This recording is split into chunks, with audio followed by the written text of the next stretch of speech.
Mrs. Emily Draper had tea brought to her every day, at 1 o'clock, in the drawing room of her modest country house. It was one of her little pleasures. She was a bit older now, and always felt a little worn out after taking a stroll in the gardens before lunch. Tea was the perfect remedy, and her maid could be relied upon to bring it up to her. After hearing the chime of the clock in the hall, Peter finished ironing the blouse he had in front of him and stood the iron on the board to let it cool. He dusted off his apron, quickly checked his cap and petticoats in the hall mirror, then made his way quietly to the kitchen to boil water for the tea. He was in the house alone with Mrs. Draper that afternoon, and there was no wind or rain to mask the sound of footsteps or creaking floorboards. The sound of someone pressing the keys of his old piano was therefore easily recognizable, even from the kitchen. It had been so long since Peter had heard that sound. He even doubted it at first, but there was no question, he was hearing the crisp, clear sound of his prized pianoforte. The piano had been left unused ever since he'd made the unusual decision of becoming Madame Draper's housekeeper. The same woman who generously, keenly, took ownership of the land, estate and all of Peter's former assets. He'd never understood finance, or so he liked to tell himself. All the numbers fell through his mind in an illegible jumble. He could be excused, then, the rather reckless attempt at shunning his responsibility for his parents' former estate. Demonstrating an embarrassing naivety and falling through an uncommon number of legal loopholes, expertly arranged by Emily's lawyers, Peter shed off his former privileges and took up his position as Margaret, a modest and impeccably neat housekeeper and lady's maid. His first feeling in his new position was relief, an unusual lightness at no longer having the weight of expectation on his shoulders. But reality bit soon enough and wouldn't loosen its grip. Peter's old and now neglected piano was a beautiful object, lacquered mirror black, with smooth curved lines and pearly white keys. His father had bought it for him on his 12th birthday after a brief business trip to Germany. He remembered fondly the day it was brought in by two thick-set men in shirt-sleeves and hobnail boots. It stood proudly in the center of the drawing room, lit by a wall of enormous windows. That room was the only room in the house he felt he could really breathe in. It caught the sunlight in the afternoon and had been a place of spiritual escape. He may have lived in a modest estate in the English countryside, but as soon as the lid of the piano was open he was transported to the great centers of European culture, Paris, Budapest, Vienna. The piano itself had been his one truly treasured possession. He dutifully paid it the attention it deserved, showing a remarkable talent for the instrument, pressed on by his mother's encouragement. For these reasons, and many besides, it pained him to see it left abandoned in the months after Mrs. Draper took over the running of the estate. The piano lid was shut at exactly the same time as his own life was shut up within the walls of his former home. He knew Emily had little interest in music. Her interests remained grounded in matters of family and personal finance. She also simply wanted to be pampered, to have a faithful servant attend to her countless whims and fancies. So, although the piano still stood proudly in the same spot as the day it arrived all those years ago, it would have been out of the question for Peter to sit down and play it, even if only for a minute. He made do with dusting it thoroughly every week, thinking of what he would not give to play it again. He still knew some passages of Chopin, bits and pieces that he still played through in his head as he went about his labors, but even these were growing fainter in his memory. He had no doubt that the former dexterity of his fingers was long gone.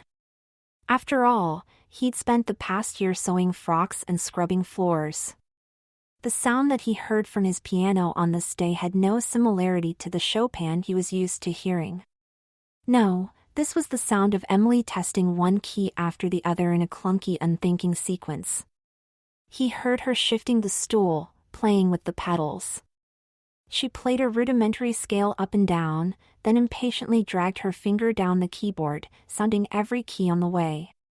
He felt like a child whose delicate doll was in the hands of an excitable younger sibling.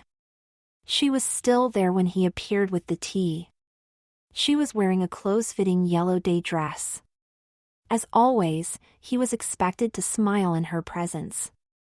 This time, though, the smile was genuine. He was hearing his piano for the first time in months. "Where would you like the tea, madam?" he asked, bobbing his knees. She looked round at him standing in the door. "Just put it down on the table by my chair, Margaret," she replied, before carrying on clumsily fingering the keys. She gave up and closed the lid, leaning on it with her elbow, eyeing her maid as he carefully bent down to settle the tea tray on the table. She knew that the piano used to belong to him, but now saw in his expression how strong that attachment really was. She recognized instantly that his expression was no longer the tired, ruddy-cheeked, harried look he usually wore when milling around her house. This intrigued her. Add to that intrigue a little boredom, and all of a sudden the idea jumped into her mind to upturn convention a little. "You used to be a dab hand at this, didn't you?" she asked. He was taken aback. Emily rarely acknowledged his past life. He hesitated, making sure he'd heard correctly. "I used to play almost every day, madam." "Tell me," she said, coyly, "tell me what you used to play." He stood back from where he left the tray, brushed his apron straight and crossed his hands. "Well, madam, I always enjoyed Chopin. He was a favorite of my mother's, and she encouraged me to play for her. The nocturnes, among other things. Although I was never skilled enough to play as a profession. I started late, you see." "I wish I could play," she said, interrupting. She had crossed her legs and was twirling her foot impatiently. "Perhaps I could teach you?" She laughed. "No, thank you, Margaret. You are a far too busy woman. Don't let me disturb you." "It would be no problem at all, I assure you." "Margaret," I said, "no. Thank you. I'm sure there are all sorts of things you need to be getting on with." "Yes, madam, I'm sorry." "Right then," she said, before turning her back towards him. After taking leave of his mistress, his day passed like any other. Annabel, Emily's eldest daughter, very soon returned from the village with her children and joined her mother for the tea. The pair whiled away the hours while the children played at their feet. Peter had changed into his afternoon uniform after finishing the morning's laundry and other work in the scullery. He wore the nice petticoat, buttoned up his black dress, and then covered it all with a full-bibbed apron of white lace, with wide shoulder straps and ruffled hem. This was a garment that he was strictly forbidden from dirtying. Emily was particularly fond of the frilled cap, cuffs, and collar of the serving women of those fine ladies of London high society. She was soon after quite adamant that these feminine ornaments become a strict part of Margaret's own livery. Annabel found her mother's fussiness in this department amusing. She remembered being fussed over constantly as a child and was relieved to be out from under her thumb. Her mother now had another target, someone else to truss up and tie up with a bow. When Peter first began work as Margaret, he found this costume embarrassingly conspicuous. Yet the implicit prescription on discussing his past life meant that he was saved the worst humiliations. His former identity had almost completely slipped from public memory. He now dressed, lived, and worked as Margaret, and answering to the name was now entirely second nature. Dredging up his former identity now would require rooting through the documents related to the estate's previous ownership. He would rather just forget. Peter, now under the weight of his elaborate, delicate maid's uniform, returned to the drawing room. He gave a smile to the children before greeting Annabel and her mother with a curtsy. "There will be 6 of us for dinner tonight, Margaret," Emily said from her seat. "John and Elizabeth are coming. I'll make sure to set places, madam." Emily turned back to her daughter. "You know we've lived in this house for almost a year now, and I'd never paid the slightest bit of attention to that piano." She pointed in its direction. Annabel looked briefly over her shoulder at the instrument. "I've never taken you for a musician, mother," she replied. Well, you're right, but it's a shame to let it just sit there gathering dust. It's quite jolly. Sad to let it go to waste, said Annabelle before standing up. She walked over to the piano, stepping around her young children who were rolling a toy train on the carpet. Peter watched the young woman peer at and assess his former prized possession. She looked at it not with the eyes of someone with genuine interest in its history or sound, but someone who reduced everything to its monetary cost, how much it might be sold for at auction. He was surprised by how hopelessly unhappy it made him feel. Annabelle sat at the stool in her blue patterned dress and lifted the lid. She had such nice fingers, Peter thought. They were wasted on someone who never sought to cultivate any musical talents. The same, he realized, could be said about someone who gave up his musical gifts for a life of service. A life of scrubbing pans, darning clothes and polishing boots and floors. To his surprise, Annabelle played a short but recognizable nursery rhyme, Ring-a-Ring-O Roses. The children immediately dropped what they were doing and made their way to peer curiously up at their mother. She played it again, encouraging the children to sing along with her. Emily remained seated, watching her prized grandchildren. Before too long, Annabelle had exhausted her repertoire and closed the piano lid. She rejoined her mother, leaving the children to explore the remarkable instrument that had just been brought to their attention. The little girl, wearing a short pink frock, stood up on the stool and opened the lid. The boy, only a toddler, managed somehow to clamber up onto the keys. The adult women seemed either completely oblivious to this activity or were entirely untroubled by it. For Peter, though, it was torture to see the muddy footprints on the stool and the little fingers picking at the ivory keys. He couldn't hold himself back. He marched across the room as fast as his skirts would allow him and grabbed the children by the wrists, pulling them up and away from the piano. The women were mortified. "Margaret!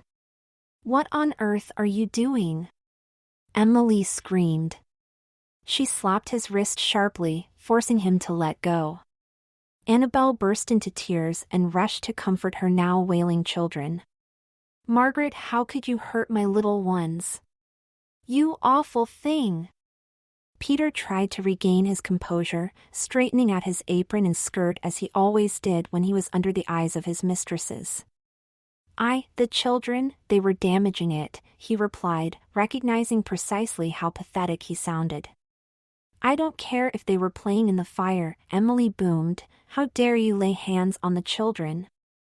"I'm sorry, madam," he said, bowing, avoiding Emily's eyes. He was also in tears now and took himself swiftly out of the room. The children, and adults, eventually calmed. Peter busied himself for a few hours laying out his mistress's dresses and brushing them down for the evening. He smartened up the beds and made sure the children's room was similarly tidy. He knew Emily's youngest daughter Elizabeth and her husband John were joining the family for dinner and was ready to greet them when they arrived at 7 o'clock. He took their hats and coats and led them into the dining room to join the other two ladies. The evening rolled on as Peter expected. The adults talked, and the children peered in from time to time, being warmly greeted by their visiting aunt and uncle. Peter, embodying Margaret in her most impeccable form, swanned this way and that, bringing dishes and taking away dirty plates and glasses. Elizabeth had always been a warmer personality than her older sister or mother, and smiled kindly at the housemaid who was working so hard to ensure the dinner ran smoothly. Peter then prepared the drawing room for the after-dinner drinks, readying the fire and lighting the gas lamps. He closed the curtains and, unable to resist, drew his hand across the smooth piano lid, checking it was properly closed. Annabelle went to put her children down to sleep, and Peter joined her to prepare their night clothes. They then returned together. Annabelle was handed a glass of wine, Peter wasn't, and everyone made their way into the drawing room. It was now dark out, though the room was perfectly warm and comfortable. Peter stood, as was expected, by the door. The adults gathered on the chairs around the fire. Emily requested her best brandy, and her maid dutifully retrieved it from the hallway cabinet. The conversation ebbed and flowed, before landing on the favored subject of the day. "John," Emily asked, "have you ever thought about taking up the piano?" John was a tall man in a smart brown suit. He wore a mustache, which made him look much older than he was. "Ah," he replied, "you know, when I was a young lad I could hammer out a few tunes." "He's quite good, mummy," Elizabeth added. "He's not one of these uncultured fellows with his nose stuck in his ledger." "Oh, I didn't suggest such a thing," Emily added. "I'm sure he's very talented." "Mother discovered the piano today," Annabelle interjected, sarcastically. "It's been sitting there for months on end, and then all of a sudden she can't stop talking about it." "Don't be unfair, dear," Emily replied. "It's a very nice piano." She was now looking back at John. "Why don't you have a look at it?" He peered over his shoulder at the shadowy bulk at the other end of the room. "Can we get some light, Margaret?" he asked politely. Peter nodded and proceeded to light the gas lamp above the piano. John sat down at it, smiling all the while. He lifted the lid, stretched his fingers, and began to play. Peter was surprised at how confidently he handled the fingerwork. Of course the music wasn't to his taste. These were sing-song tunes, whereas Peter always had a passion for the more understated, classical works.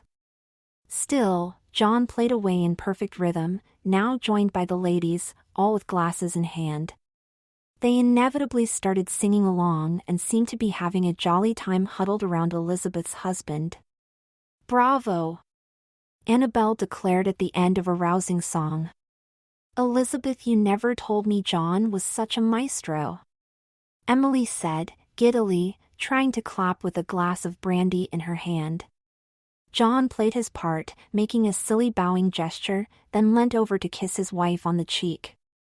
"Aw, I've missed that," he said. "Father brought one of these home when I was a lad, taught me all sorts of songs on it." Peter felt a pang of unease as the man laid his hands on the instrument and felt the smooth surface, leaving fingerprints everywhere. All he could think about was wiping off the smudges left by the man's sweaty hands. He remembered his mother telling him once as a boy that the oils on one's skin can damage the wood polish. "Well, you're free to come and play it whenever you like," said Annabelle, putting her hand on John's shoulder. "Nobody else does." "He can have it," Emily said suddenly. "If he wants it. It's not getting much use here. The children are too young to make use of it, and I don't want them to get their grubby hands all over it." Peter felt like he'd been frozen in place. What on earth was she saying? Doesn't she understand that this is a highly valuable, collectible piece? What is this dandy going to want with it? "My, what a generous offer," John said. As the man began to inspect the piano, walking around it this way and that, Peter couldn't help think that the man was looking a gift horse in the mouth. Did he even know what he was looking for? Would he even notice the fine craftsmanship on the bridge, or the intaglio lettering? Would Emily let him just take it away, on little more than a whim, the piano Peter had loved ever since he was a boy? Could he even bear to think about how great a loss that would be? Peter picked at his nails. Nobody was looking at him now. He stood silently at the side of the room, like a ghost unable to interact with the living. He had always hated having to wear women's corsetry, and it was in times like this that the tightness in his chest was most bothersome. He was on the cusp now of just throwing his cap to the ground, ripping the apron off over his head and demanding that this rabble leave his house, immediately.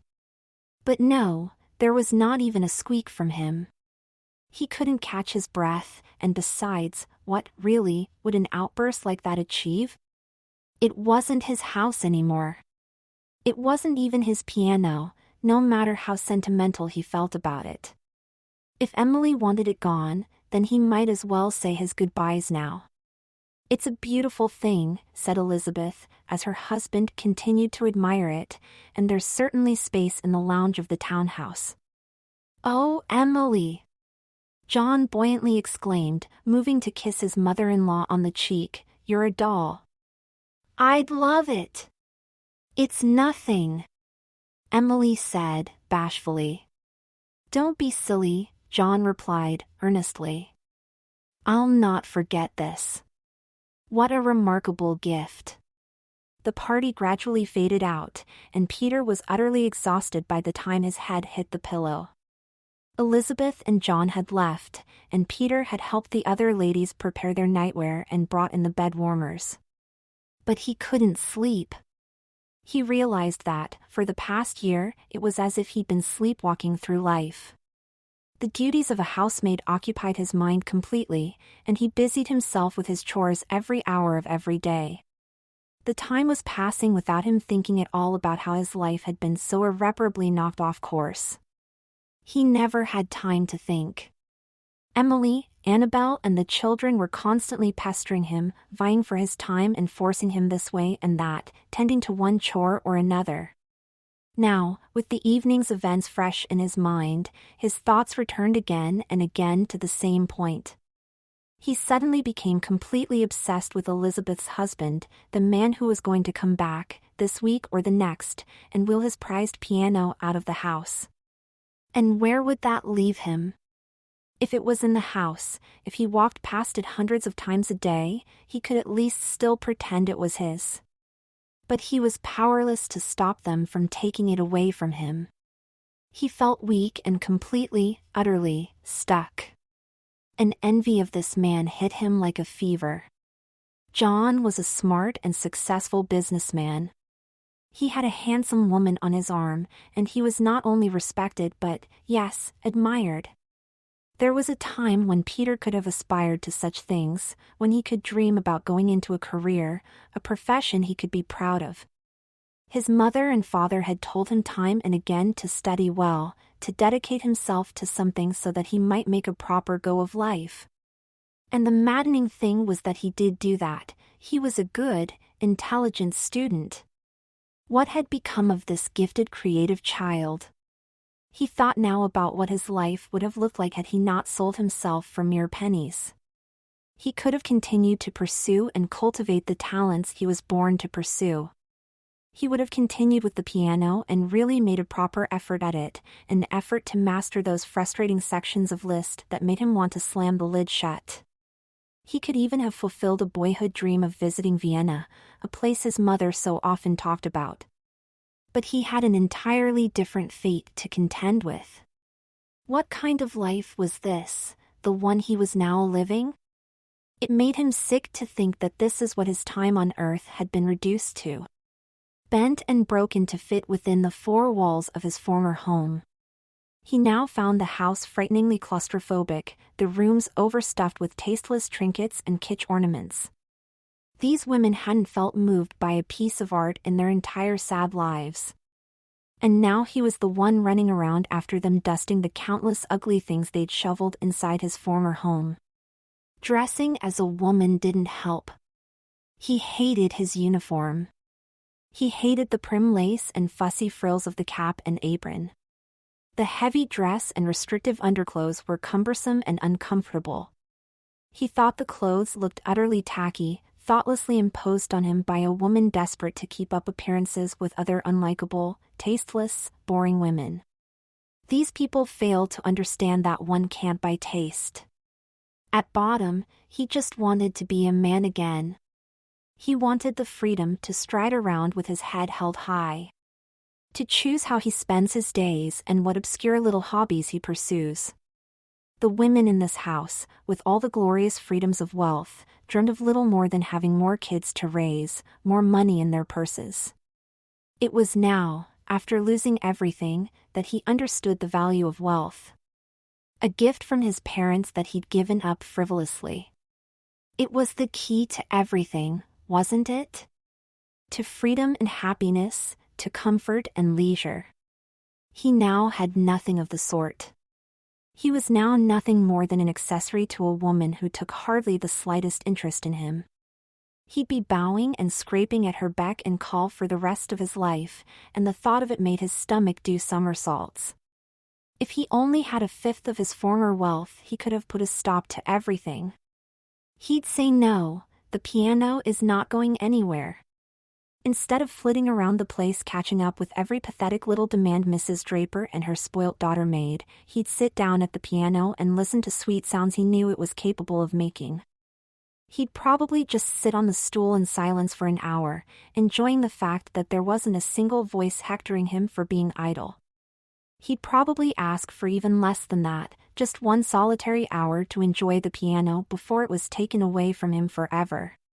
He tossed and turned in bed for hours, juggling these thoughts.